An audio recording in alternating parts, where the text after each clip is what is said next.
My first experience at Carnegie Library was as a very early age when I was in elementary school at Florence. When I walked in, and I know that I probably can't remember everything, but it was amazing to see all of these books all around, and they were there for us to read or to look it through and all of that. So it was amazing. What they wanted us to learn was that this is yours.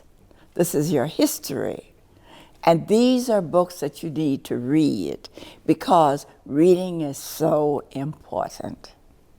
You know, when we walked to the library, coming from the west side to the east side, we didn't walk through Forsyth Park.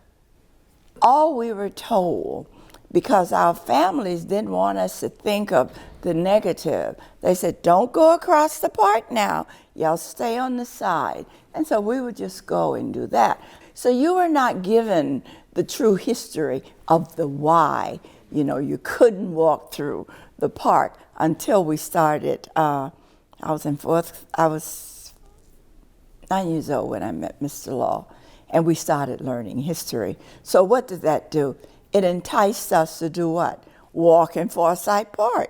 You may not have been able to stay, but we walked all the way from the west side to the east side. When I first came to the Bull Street Library, I was angry because we did not have what was sitting right here in our city. That made me angry. And we had to go through, we had to talk about subjects like that. Because you remember during the Civil Rights Movement, when they actually opened up, you know, Savannah, in a sense, you still didn't know the why or the why not. So you want to know, what did I miss? Why did they do this? But it would make you angry because there were books in Carnegie that were not new. They were the hand-me-downs, and you could come here, find the same book, and no one had ever checked it out. That's when the anger comes. But it was something that helped us to learn about us. We needed to know our history, and it wasn't being taught completely in the public school system, but the teachers had a way of getting you to the library, and you learned an awful lot. That was our way of going and learning and being protected. I lived one block from the library, and my neighbors were mostly professionals who felt the need of a library. So it wasn't something you had to kind of sell to them too much. Being teachers and reading and whatever else, they just sort of embraced the idea, I guess.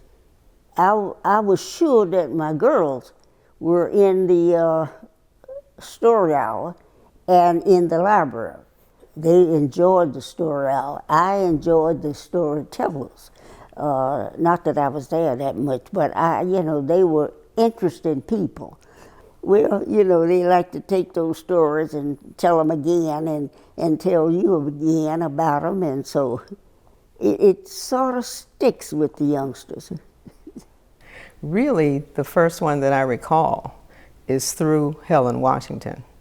She was a member, and I'm also a member of Delta Sigma Theta Sorority Incorporated. Deltas were responsible for having what you might call the portable kinds of libraries that went into communities and neighborhoods, because in those times, in the 50s and the 60s, we were not allowed to enter the main libraries in our various communities. So once I moved here in 1971, I did not necessarily affiliate with the sorority right away. I didn't do that until 1977. But there was always buzzing and information about the Carnegie Library. It was just a good feeling to know that I moved to a city now that really took it upon themselves, and the persons and the leaders in the African American community at that time, I guess it was back in the early 1900s,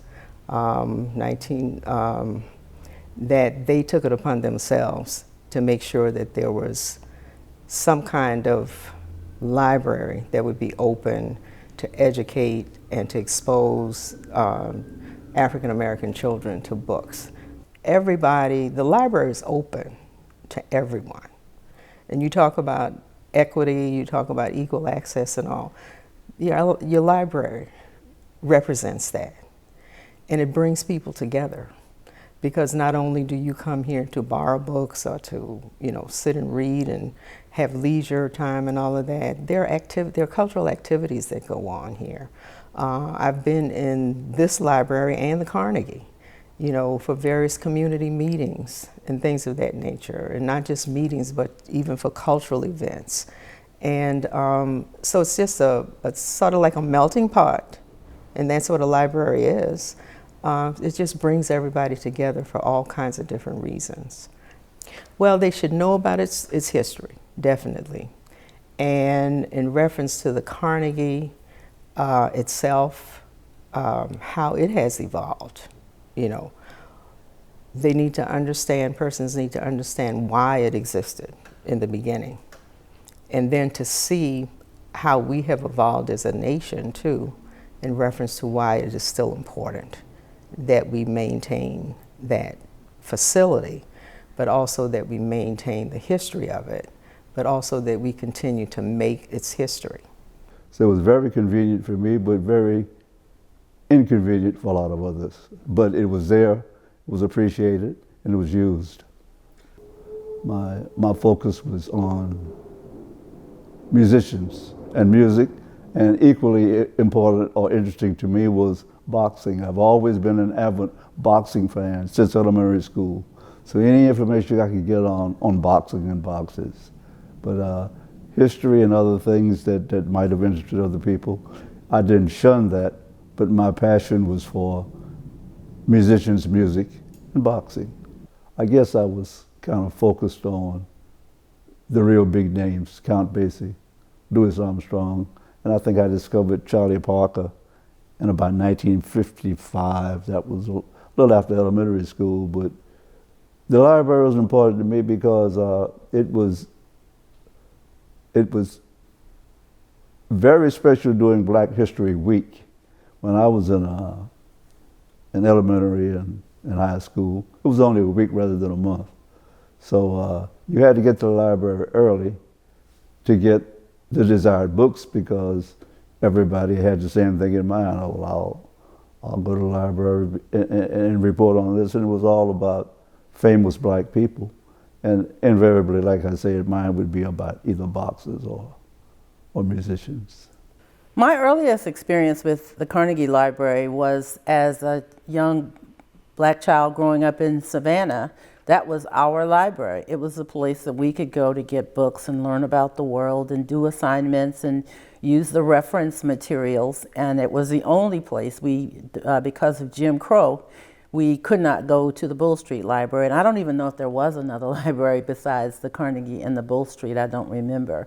For little kids, we thought it was just the biggest place and the grandest place, because we didn't have grand steps like that in our community on the west side of Savannah where I grew up. And that was a Black neighborhood. Savannah is changing now and it's no longer that, but it was a Black neighborhood. So even if we just sat outside on the steps, we felt comfortable. Our teachers made assignments that we had to use the Carnegie Library, especially by middle school and high school. And so we would come to the library just to get that information. I actually, I wrote my memoir, which was published in 2020, and I wrote about our experience at the Carnegie Library. I'd love to read that page to you. The book is Coming Full Circle, From Jim Crow to Journalism, and it's a memoir of growing up in the segregated South and then becoming a journalist, obviously. For those of us who lived on the west side, an assignment that required research materials or a book from the public library necessitated a 2-bus trip across town. Most of the time, the books we needed were not in circulation at the Carnegie Library, which had limited resources. The card catalog designated where the book was housed. We would take the card from the catalog to a librarian, and she would order the book to be delivered to Carnegie. "It'll be here next week," the librarian would tell us. Then we would get back on the bus and transfer to a second bus. The following week, we would reverse the bus trip to the library to pick up our books on order. What a burden it must have been for Black teachers to build in 2 weeks of lesson planning, knowing how long it would take us just to secure a book, much less the time we needed to read it.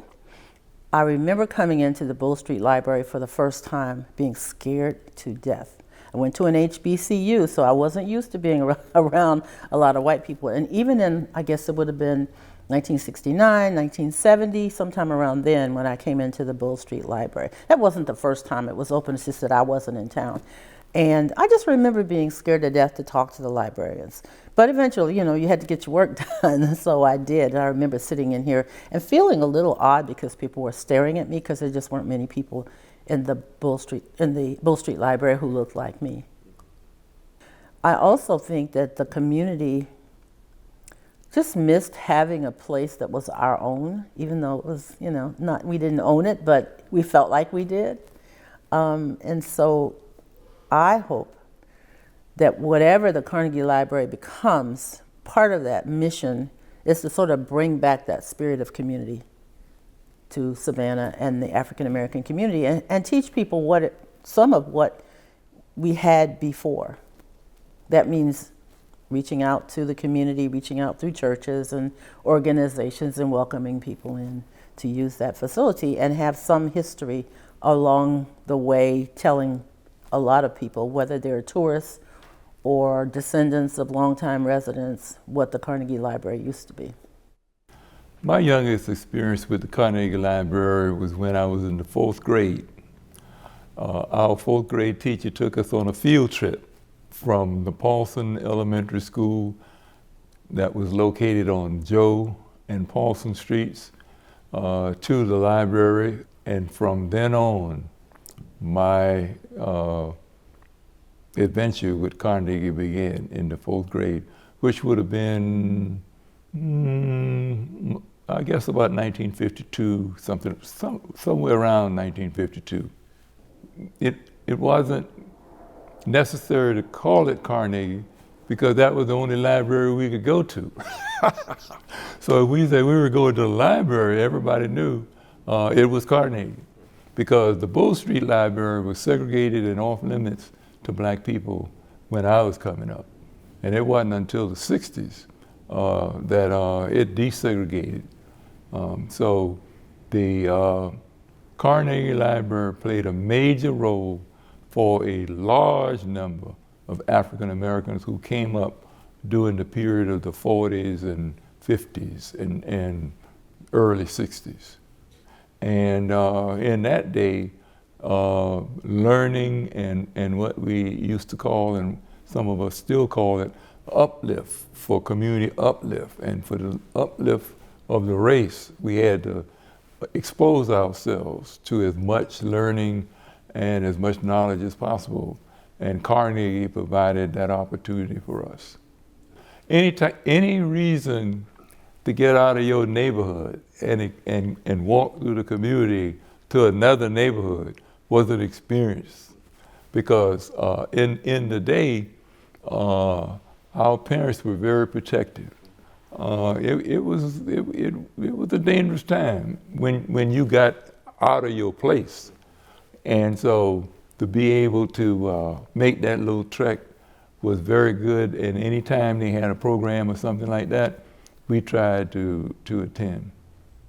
It's gratifying and humbling to know that an institution founded out of for the wrong reason would have an influence on people like me and hundreds of others.